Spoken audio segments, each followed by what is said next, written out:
그래도 아무튼 제일 고민거리인 스톡옵션에 대해서 한번 짚어볼게요. 한번 보시면은 일반 법인은 벤처기업이 아닌 일반 법인의 상법에 따르도록 되어 있습니다. 그래서 이제 상법 조항을 봐야 되고, 제일 오른쪽에 상장기업도 상법 조항에 따르게 되어 있어요. 이제 코넥스도 상장기업이어서 코넥스 갈 때의 치명적인 단점이 일반 비상장 벤처기업에 따른 이제 스톡옵션 부여를 못하고 상장기업에 적용하는 그런 약간 스트릭트한 조항을 따르게 되다 보니까, 그러니까 뭐 벤처기업법은 굉장히 플렉서블한데 코넥스 갈 때는 이 부분을 조심해야 된다라고 이제 말씀을 드리는 부분이 있습니다. 그래서 보통 이제 비상장 벤처기업을 제외하고는 이제 상법을 따르게 되어 있고요. 비상장 벤처기업들 여러분들 이제 대부분에 해당되시는 이제 이쪽은 벤처기업 특별법에 따라서 이제 부여를 할 수 있습니다. 상법 대비 훨씬 더 이제 그 플렉서블한 조항들이 이제 추가적인 조항으로 들어가 있습니다.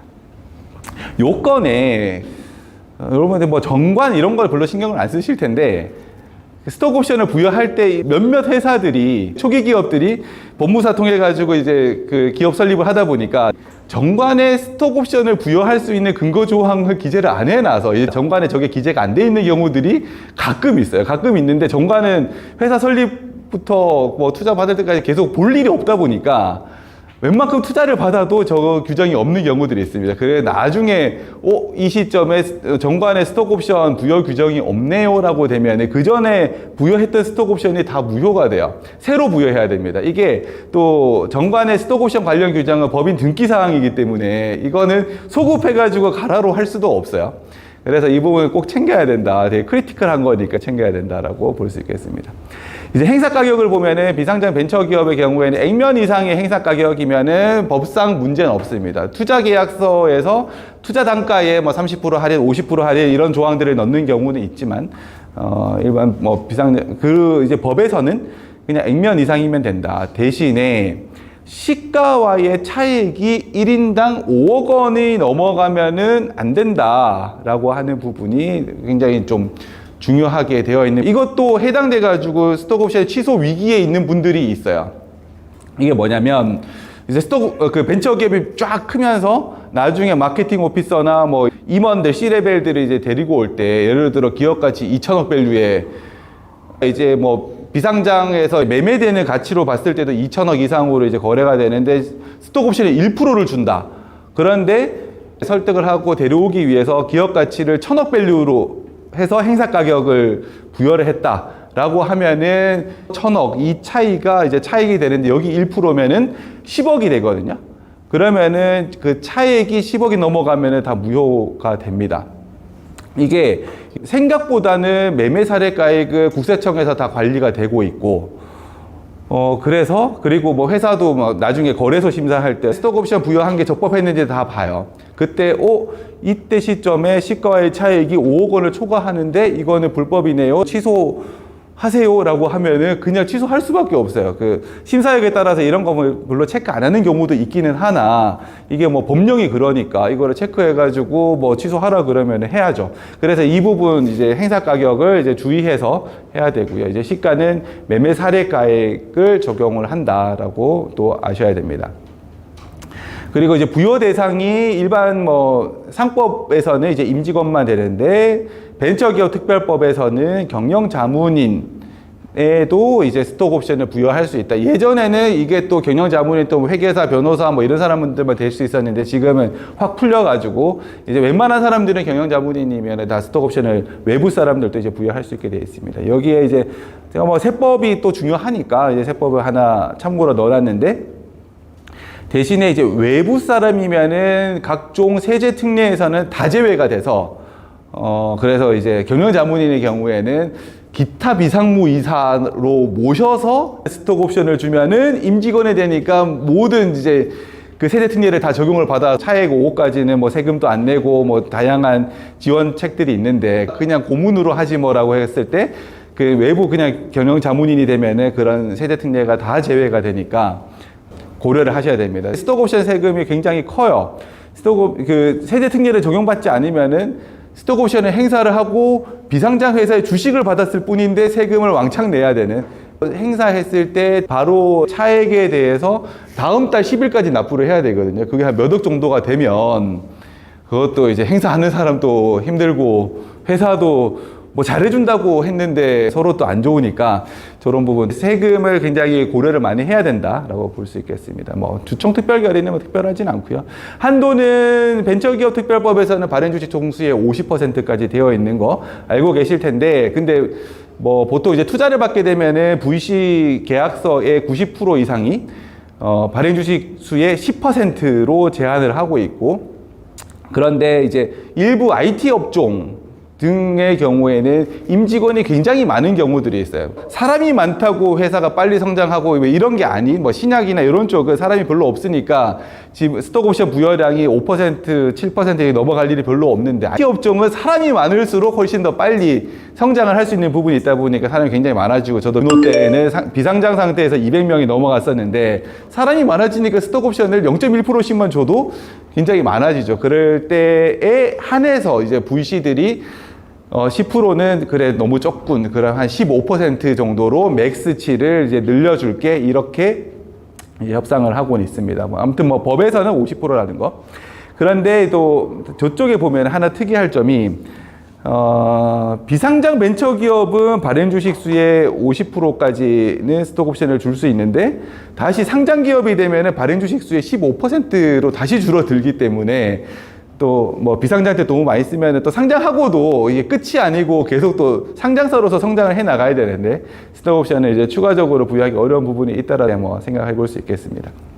취소 요건도 여러분 생각보다 되게 나중에 고려를 해야 돼요. 이제 취소 요건은 일반 비상장 법인 상법에서 적용하고 있는 거는 2년 이내에 퇴사를 하면은 무조건 취소예요. 그 자발적이든 뭐 비자발적이든 무조건 취소고, 벤처기업은 2년 이내에 본인의 의사에 따라서 이제 사임한 경우에는 취소가 된다. 그래서 제가 아는 분들도 처음에 들어갔는데 VC가 야 너는 여기 있을 사람이 아닌데 라고 하면서 그만 나가라고 해서 1년 만에 이제 퇴사를 하는 경우, 이제 벤처기업에서 따르면은 1년 만에 퇴사를 할 때도 본인 의사가 아닌 경우에는 스톡옵션이 유효하다라는 부분이 있고, 본인의 의사에 따라 사임했을 때만 이제 문제된다. 자, 그러면 주식 매수 선택권은 언제 부여를 하는 거냐? 이제 하나씩 이제 큰 카테고리로 말씀을 드릴게요.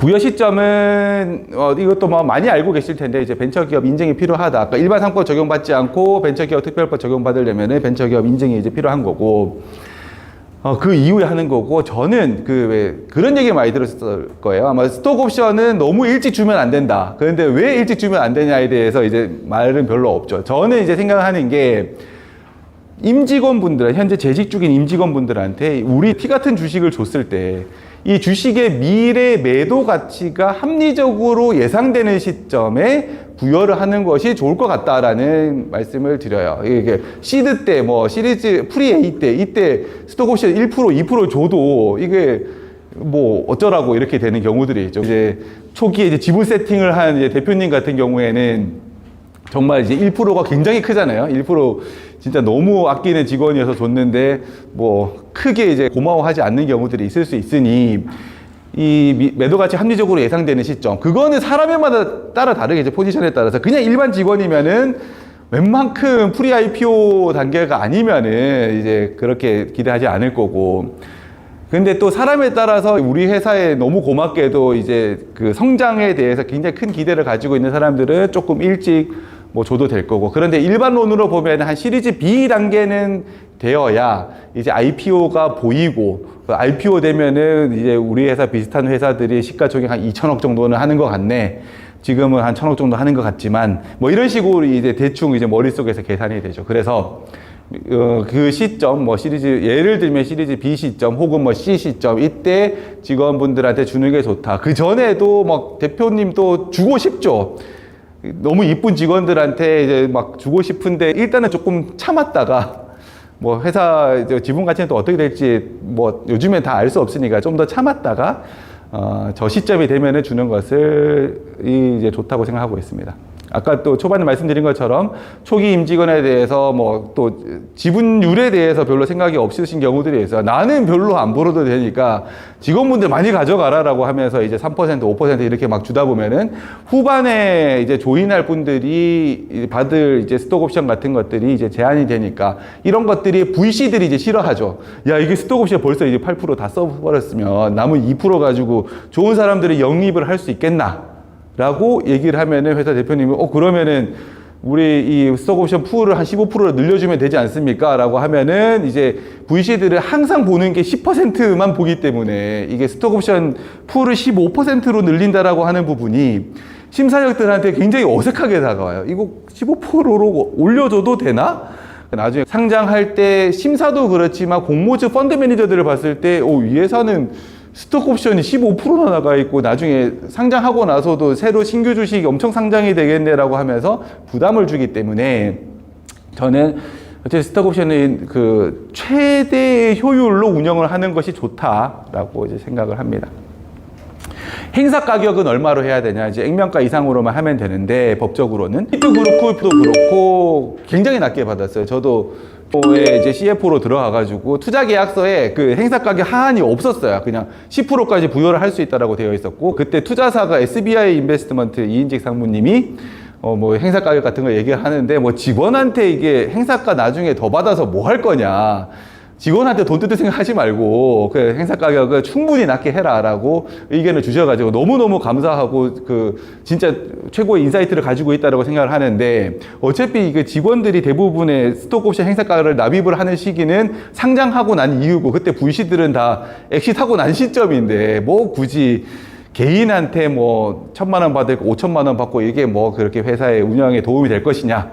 오히려 그 되게 좋은 조건으로 왔다라고 해서 되게 열심히 정말 그 정성을 다해가지고 그 경영을 하거나 뭐 R&D를 하거나 하는 게 좋지. 라는 생각이 듭니다. 그래서 뷰노 저는 700원에 부여를 받았고 또 보면 한 500원인가 거의 그냥 액면가로 부여받았어요. 그래, 근데 요즘에 그 이제 스타트업 이제 투자 환경이 워낙에 팍팍하고 투자자들도 이제 사후 관리가 워낙에 힘들어지다 보니까 이런 식으로 부여를 하는 케이스는 사실은 요즘에는 없긴 없습니다. 우리 투자 단가의 70%도 굉장히 거부감이 좀 있어요. 투자사에 따라서. 나는 내 투자 단가의 그 100%, 투자 단가 밑으로 해가지고 행사 가격을 부여하는 거는 본 적이 없다. 본 적이 없는 건 사실 말이 안 돼. 한 30% 디스카운트는 늘상 있는 일인데도 굉장히 이제 예민하다는 거죠. 어떠세요? 옥 대표님? 네, 저희는 뭐 액면가를 뭐 많이 해도 최소한 50% 이상 밑으로. 네네네. 네네. 너무 좋은 투자사입니다. 근데 말씀하신 것처럼 저 정도를 얘기하는 경우가 좀 많아요. 네네네. 그런데 제가 아까 그 사례로 든 데는 결국에는 이제 막 힘들게 해가지고 투자 단가의 80% 이상으로 받아서 하시더라고요. 그래서 이 부분에 50%가 가장 좀 효율적인 것 같다라는 생각은 합니다. 이게 또 너무 낮게 해도 이제 가치를 올리려는 동기부여가 좀 떨어질 수도 있지 않나라는 생각이 좀 듭니다. 그래서 절반 가격으로 줄 테니까 우리 회사에 오세요. 영입을 할 때 그러면 이 절반 가격이니까 이 차익만 해도 그 연봉 좀 줄은 거를 이제 메이크업을 충분히 할 수 있고 우리 회사 기업 가치는 올라가지 않겠냐라고 이제 설득을 하는 경우는 가능하다라고 이제 생각을 하고요. 이제 또 신규 투자 들어오면은 또 저게 이제 그 베이스가 올라가니까 이제 뭐 신규 투자 들어오기 전에 그 전에 또 뭐 부여할 사람들을 이제 부여하고 그렇게 하면 좋을 것 같습니다. 그래서 제가 실제로 이제 CFO를 하면서 사람들이 이제 영입을 할 때 뭐 닥터도 영입을 하고 뭐 삼성전자 박사님도 영입을 하고 그랬을 때 그 스톡 옵션을 얼마를 주면 되냐 라고 하는 부분이 시세가 1%다. 행사 가격을 제일 낮춰달라라고 그렇게 협상을 하는 경우도 있고 또 그렇지 않은 사람을 3억 몇천 이렇게 연봉을 받는 사람을 2억을 까서 이제 1억 5천으로 하면은 우리 투자받은 시가에 지금 어느 정도 이 디스카운트가 되니까 이 디스카운트의 양이 한 6억 이상은 되지 않냐. 지분율 곱하면은. 그러니까 지금 한 2억 정도 급여를 적게 받는 부분을 스톡 옵션으로 커버를 하고 다 밸류를 더 키워보자. 그런 식으로 이제 협상을 계산을 합니다. 그리고 이제 행사 가격은 보통 점점 증가하는 것이 일반적이고, 근데 또 반면에 제가 올릭스 CFO 할 때는 동일 회차에도 임원은 단가를 좀 높게 가고 대신 물량을 좀 많이 주고, 직원은 단가를 낮게, 그 지분율이 뭐 수량이 많지 않으니까 그런 식으로 뭐 동일 회차의 뭐 다른 조건으로 행사 가격을 뭐 달리하는 것도 가능은 하다라는 부분도 참고하실 수 있겠습니다.